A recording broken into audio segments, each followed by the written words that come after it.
Hello friends, this is SP Singh and welcome to smarter everyday. Dear friend, बात करेंगे BEd first semester हो आपका या बीएड फर्स्ट ईयर हो, एक ही बात है। आपके फर्स्ट पेपर में भारतीय शैक्षिक विचारक एवं पाश्चात्य शैक्षिक विचारक दिए हुए हैं, ठीक है, जिसमें आपके गांधी जी, स्वामी विवेकानंद जी, रविन्द्रनाथ टैगोर हैं, जॉन डीवी हैं, पोलो फ्रेरे हैं, ये सब लोग इसमें आ जाते हैं। ठीक है, तो आप पूरे भारत में किसी भी यूनिवर्सिटी से देख रहे हो, आपके पेपर फर्स्ट में ये शैक्षिक विचारक जरूर दिए हुए हैं और ये आपके पेपर में 110% पूछे भी जाते हैं।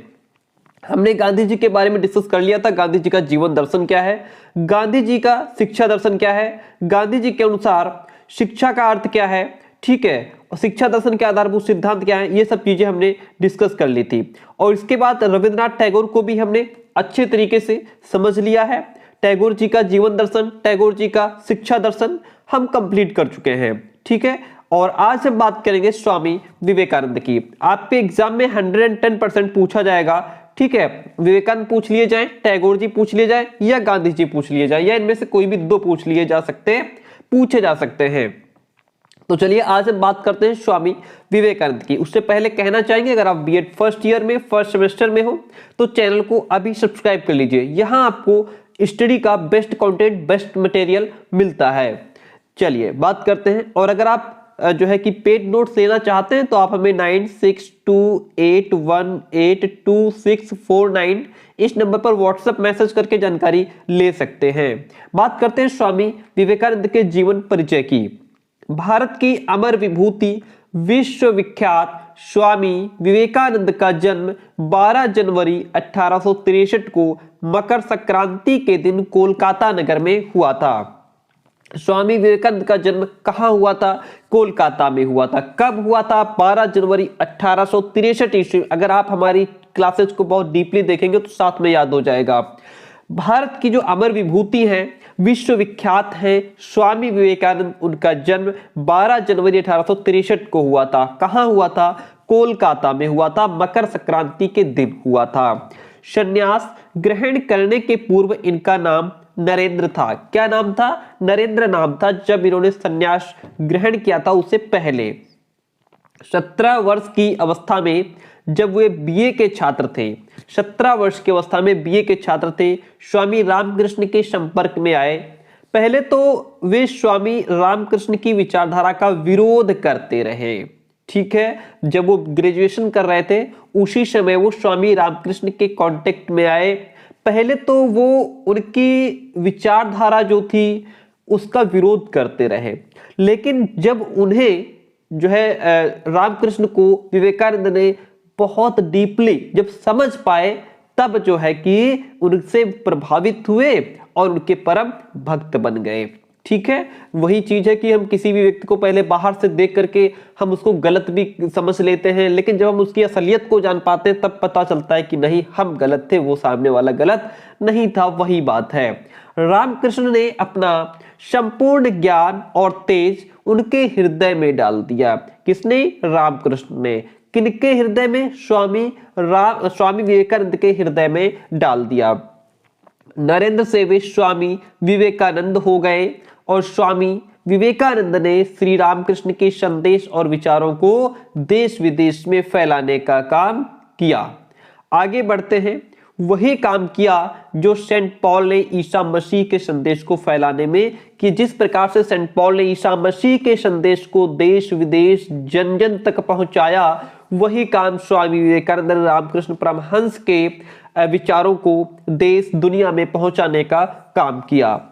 उन्होंने रामकृष्ण के द्वारा अनुभव किए गए वेदांत के सिद्धांतों पर भारत और अमेरिका में प्रचार किया। फिर क्या हुआ? देखिए, स्वामी विवेकानंद ने इस बात पर जोर दिया कि वेदांत का द्वार समस्त प्राणियों के लिए खुला रहे, उसमें जाति पाति का भेदभाव ना हो कि तुम ऊंची जाति के हो, ये नीची जाति के हैं, है ना, रंग भेद ना हो, आचार विचार और स्त्री पुरुष का भेदभाव किसी के लिए बाधक ना हो। जो वेदांत है उसका द्वार समस्त प्राणियों के लिए खुला रहे। स्वामी विवेकानंद भारतीयों को आत्मविश्वास और आत्मनिर्भरता की शिक्षा देना चाहते थे। लोगों के अंदर जो है कॉन्फिडेंस को जगाना चाहते थे, आत्मविश्वास को जगाना चाहते थे और आत्मनिर्भरता की शिक्षा देना चाहते थे कि हम आत्मनिर्भर बने। उन्हें अपने देश, जाति और भारतीय होने पर बहुत गर्व था। किनको? विवेकानंद जी को। अपने अल्पकालीन जीवन में मानव कल्याण के लिए स्वामी जी ने जो अध्यात्मवाद और भारतीय दर्शन के मौलिक सिद्धांतों का प्रतिपादन किया, वह संसार के इतिहास में सर्वदा स्मरणीय रहेगा। स्वामी विवेकानंद जी की मृत्यु बहुत ही कम समय में 1902 में हो गई थी। तो इतने कम समय में उन्होंने अपना देश दुनिया तक उन्होंने अपने जो है कि भारतीय संस्कृति को फैलाने का काम किया, रामकृष्ण के आचार विचारों को फैलाने का काम किया और आज हम सभी लोग उनको याद करते हैं। स्वामी विवेकानंद का जीवन दर्शन क्या है? देखिए, जीवन परिचय तो हमने पढ़ लिया। एग्जाम में आपसे ज्यादा से ज्यादा जीवन दर्शन और शिक्षा दर्शन ही पूछता है, लेकिन जीवन परिचय भी हमको आना चाहिए। देखिए, जीवन दर्शन के बारे में समझते हैं। महान भारतीय संत और चिंतक स्वामी विवेकानंद का जीवन दर्शन निश्चय ही अत्यंत गौरवपूर्ण और प्रेरणादायक है। इनको इस बात में आस्था थी कि भीरू, ग्लानि, उदासीन व्यक्ति जीवन में कोई कार्य नहीं कर सकते हैं। कार्य वही कर सकते हैं जो कर्मठ होते हैं, वीर होते हैं, निर्भय होते हैं, हर एक समस्या को जो है कि फेस करना जानते हैं, सामना करना जानते हैं, जो है समस्याओं से भागते नहीं हैं, डरते नहीं हैं, वीर हैं, कर्मठ हैं, मेहनती हैं, जुझारू हैं। वही लोग क्या कर सकते हैं? कार्य कर सकते हैं। ऐसे लोग जो समस्याओं से डर करके भाग जाते हैं, उदासीन होते हैं, वो काम नहीं कर सकते। आगे बढ़ते हैं। फिर क्या हुआ कि अतः प्रत्येक स्त्री पुरुष के लिए स्वामी विवेकानंद जी का संदेश था। क्या संदेश था? जीवन संग्राम में वीर बनो। स्वामी जी का संदेश क्या था? जीवन का यह संग्राम है, इसमें आप वीर बनो। कहो, सबसे कहो कि तुम निर्भय हो, तुम्हें किसी बात का डर नहीं है। भय का त्याग करो, तुम्हें डरना नहीं है, क्योंकि भय ही मृत्यु है। अगर आप डर गए तो मर गए। भय पाप है, डरना पाप है। भय अधोलोक है, भय अधार्मिकता है। अगर आप डरते हैं और जो है निर्भय होकर के अपना काम नहीं करते हैं, तो ये भी अधर्म है। भय का जीवन में कोई स्थान नहीं है। हमें कभी भी किसी बात से डरना नहीं चाहिए, बल्कि उसको पूरे जी जान से, पूरे आत्मविश्वास के साथ उस काम को मेहनत से करना चाहिए। स्वामी विवेकानंद का जीवन दर्शन मानव के लिए अत्यंत गौरवपूर्ण और प्रेरणादायक है। उनके जीवन दर्शन के अंगों का विवरण निम्न रूप में दिया जा सकता है। जैसे बात करते हैं, स्वामी जी जो थे वो एक तो पहली बात तो उनकी ये थी, स्वामी विवेकानंद सृष्टि के कर्ता ब्रह्मा जी को मानते थे। शायद इसमें मैंने पॉइंट नहीं लिखा है, लेकिन सुन लीजिए। जो स्वामी जी थे वो मानते थे कि यह जो सृष्टि है इसके कर्ता ब्रह्मा जी हैं, लेकिन वे माया और जगत को भी सत्य मानते थे। ठीक है। और जो विवेकानंद जी थे उनके अनुसार ज्ञान के दो रूप उन्होंने बताए हैं। एक तो वस्तु जगत का ज्ञान, दूसरा उन्होंने आत्म तत्व का ज्ञान बताया है। स्वामी जी मानव मात्र की सेवा का सबसे बड़ा धर्म मानते थे कि अगर मानव की सेवा कर ली तो वह सबसे बड़ा धर्म है। ध्यान के लिए इंद्रिय निग्रह एवं नैतिक विकास भी बहुत आवश्यक है। आत्मानुभूति के लिए ज्ञान योग, कर्म योग, भक्ति योग भी आवश्यक होते हैं।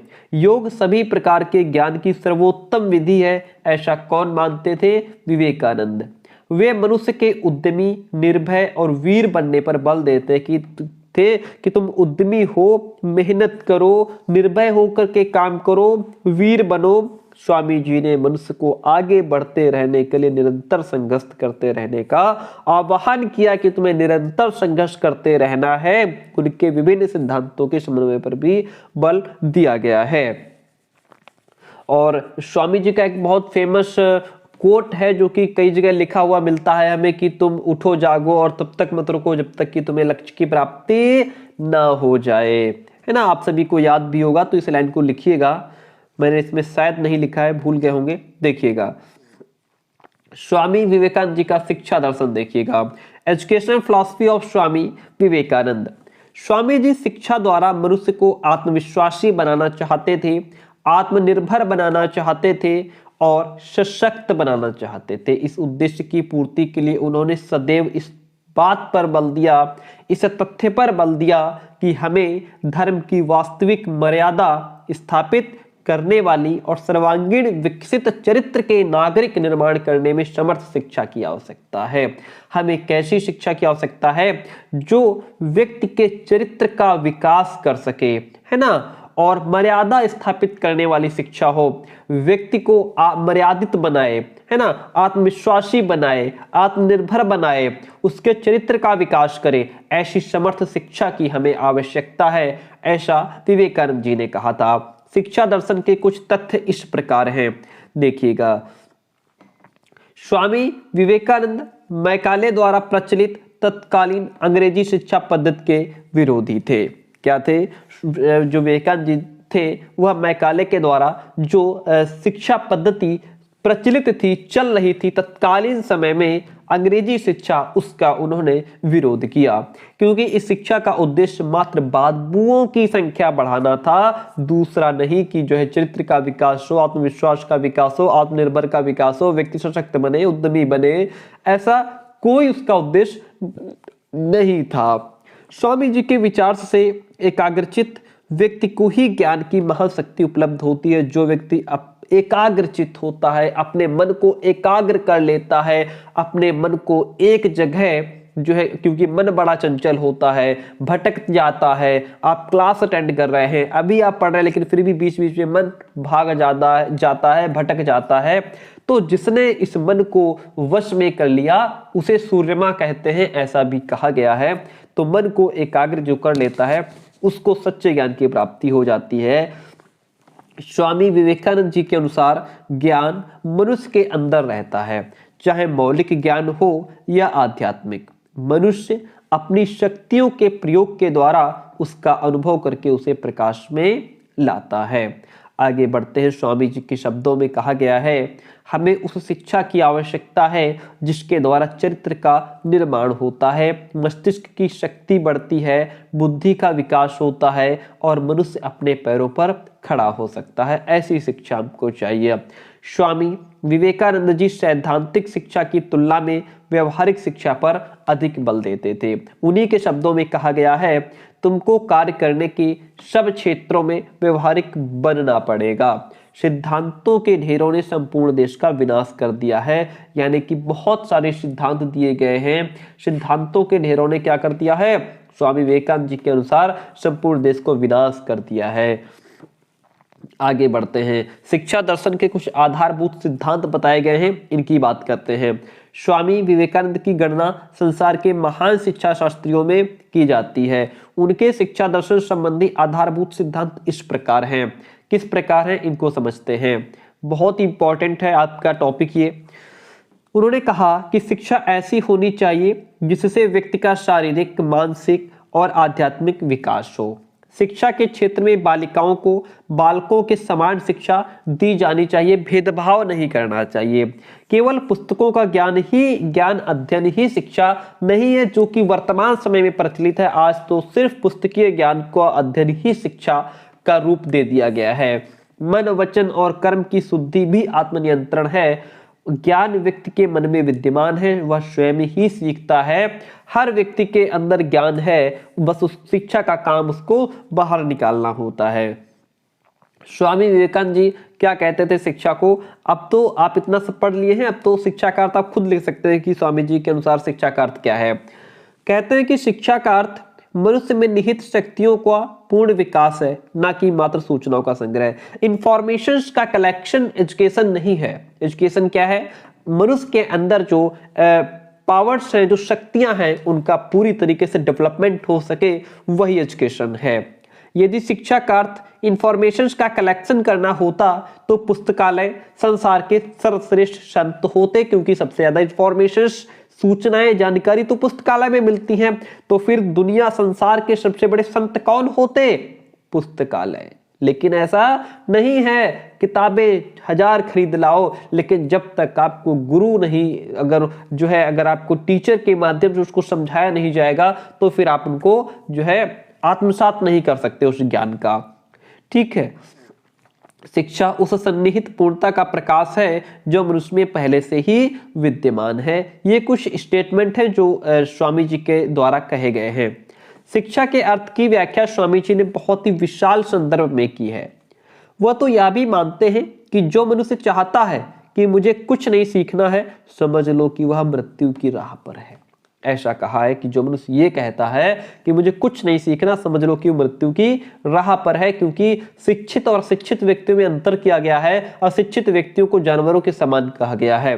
वह जीवन के रहस्य को मौन रूप में स्वीकार नहीं करते, बल्कि अनुभव द्वारा शिक्षण ग्रहण करने को ही जीवन का रहस्य भी मानते हैं। उनके विचार से तो, स्वामी जी के विचार से तो शिक्षा वह साधन है जिसके द्वारा मनुष्य की शक्तियों की वृद्धि के साथ साथ बौद्धिक विकास भी होता है। आगे बढ़ते हैं। आज के इस संक्रमण काल में हमारे देश के नवयुवकों को ऐसी शिक्षा की ही आवश्यकता है जिससे वे विश्व के रहस्यपूर्ण तथ्यों को समझ सकें। जो शिक्षा मनुष्य में आत्मविश्वास नहीं लाती है, व्यक्तिगत विचारों को मौलिकता की प्रेरणा नहीं देती है, उसमें भावात्मक एकता की जागृति नहीं करती है, वह वास्तव में सच्ची शिक्षा नहीं है। स्वामी विवेकानंद जी के अनुसार शिक्षा के कुछ उद्देश्य हैं।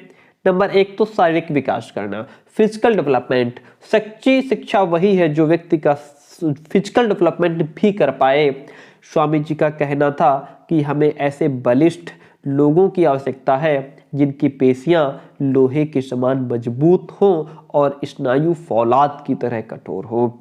उनके विचार के अनुसार शिक्षा का महत्वपूर्ण उद्देश्य मनुष्य का शारीरिक विकास करना है, पूर्णत्व को प्राप्त करना। स्वामी जी के अनुसार ज्ञान बाहर से नहीं आता, बल्कि वो तो मनुष्य के भीतर ही होता है। इस अंतर्निहित ज्ञान अथवा पूर्णता की अभिव्यक्त करना ही शिक्षा कहा गया है। मानसिक एवं बौद्धिक विकास। शिक्षा द्वारा बालकों का मानसिक एवं बौद्धिक विकास किया जाए ताकि वे अपने पैरों पर खड़े हो सके। आत्मविश्वास, श्रद्धा और आत्मत्याग की भावना का विकास शिक्षा के द्वारा ही आता है। स्वामी जी ने जीवन पर्यंत इस बात पर बल दिया कि अपने ऊपर विश्वास रखना, श्रद्धा तथा आत्मत्याग की भावना विकसित करना शिक्षा का महत्वपूर्ण उद्देश्य है। उन्होंने लिखा है वही लाइन जो मैंने अभी पहले आपको बताई थी। लाइन क्या थी? लाइन थी, उठो जागो और उस समय तक बढ़ते रहो जब तक कि चरम उद्देश्य की प्राप्ति ना हो जाए। उठो जागो और तब तक मत रुको जब तक कि तुम्हें लक्ष्य की प्राप्ति ना हो जाए, है ना। इसलिए इतनी मेहनत करो कि आप अपने लक्ष्य पर पहुंच जाओ। सांसारिक सुखों के त्याग की भावना। स्वामी जी के अनुसार मनुष्य में सांसारिक सुखों के प्रति मोह की भावना का त्यागना ही शिक्षा का उद्देश्य है, और आज हम लोग मोह माया में ही फंसे हुए हैं। समाज सेवा और विश्व बंधुत्व की भावना का विकास। स्वामी जी सभी मनुष्यों में एक आत्मा के दर्शन करते थे और मनुष्य के शरीर को उसका मंदिर मानते थे, कि जो मनुष्य का शरीर है वह उसका मंदिर है। वह मानते थे कि शिक्षा का प्रमुख उद्देश्य मनुष्य में समाज सेवा की भावना, व्यक्ति की सेवा कर पाए, उसके साथ ही विश्व बंधुत्व की भावना का विकास करना भी है। यही शिक्षा का परम उद्देश्य माना है स्वामी जी ने। स्वामी जी के अनुसार बच्चे को किस प्रकार से पढ़ाना चाहिए, शिक्षण विधि क्या है, फिर उनके अनुसार शिक्षक क्या है, शिक्षार्थी क्या है, इनको समझते हैं।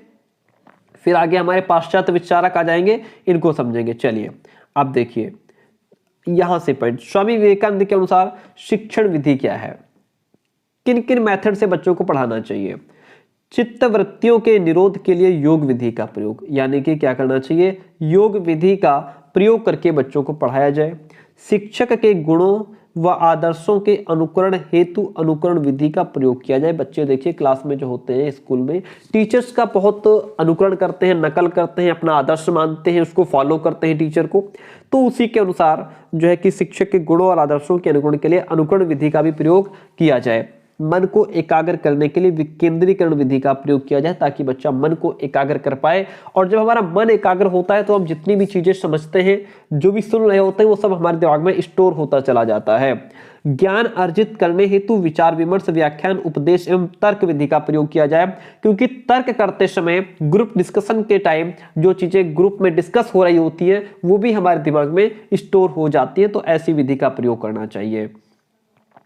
छात्रों को सुझाव देने के लिए व्यक्तिगत निर्देशन और परामर्श विधि का प्रयोग किया जाए। किस फील्ड में बच्चे को प्रॉब्लम आ रही है, कहां समस्या है, उसको व्यक्तिगत निर्देशन दिया जाए, परामर्श विधि का प्रयोग किया जाए, सलाह दी जाए बच्चे को। शिक्षक को कैसा होना चाहिए स्वामी जी के अनुसार? देखिए स्वामी जी का कथन है वास्तव में किसी के द्वारा कभी शिक्षा नहीं दी गई है। स्वामी जी का एक स्टेटमेंट है कि किसी को किसी के द्वारा कभी भी शिक्षा नहीं दी गई है। हम में से प्रत्येक को अपने आप को शिक्षा देनी पड़ती है। बाह्य शिक्षक केवल ऐसे सुझाव देता है जिनसे आत्मा कार्य करने और समझने के लिए चैतन्य हो जाती है। स्वामी जी ने शिक्षक के अंदर बहुत से गुणों की अपेक्षा की जो इस प्रकार हैं। स्वामी जी कहते हैं कि जो एक टीचर होता है, शिक्षक को आध्यात्मिक दृष्टि से दिव्य और परिपक्व होना चाहिए। क्या? दिव्य और परिपक्व होना चाहिए। शिक्षक को धार्मिक ग्रंथों के सार तत्वों से अवगत होना चाहिए। शिक्षक को पवित्र और ब्रह्मचर्य पूर्ण होना चाहिए। शिक्षक को दंड विरोधी प्रवृत्ति का होना चाहिए, ये नहीं कि उठाए डंडा पीट दिए। ठीक है, शिक्षक में त्याग, साहस, उत्साह, विश्वबंधुत्व आदि गुणों का विकास होना चाहिए। आदि गुण भी उसमें समाहित होने चाहिए।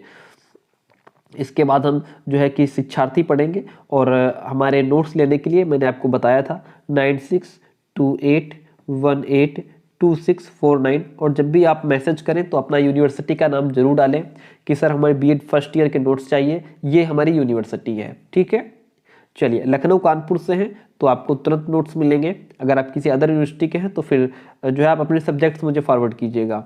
जिन महत्वपूर्ण गुणों को स्वामी जी के अनुसार छात्र के व्यक्तित्व में समाहित करना चाहिए वे इस प्रकार हैं।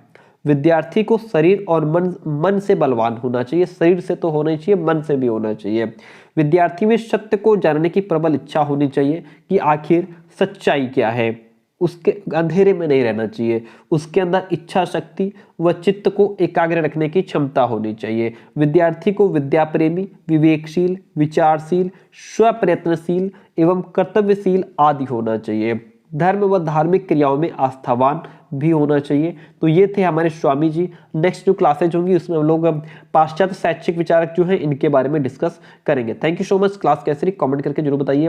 फर्स्ट सेमेस्टर क्लासेस कंटिन्यू चलती रहेंगी, आप चैनल पर बने रहिए।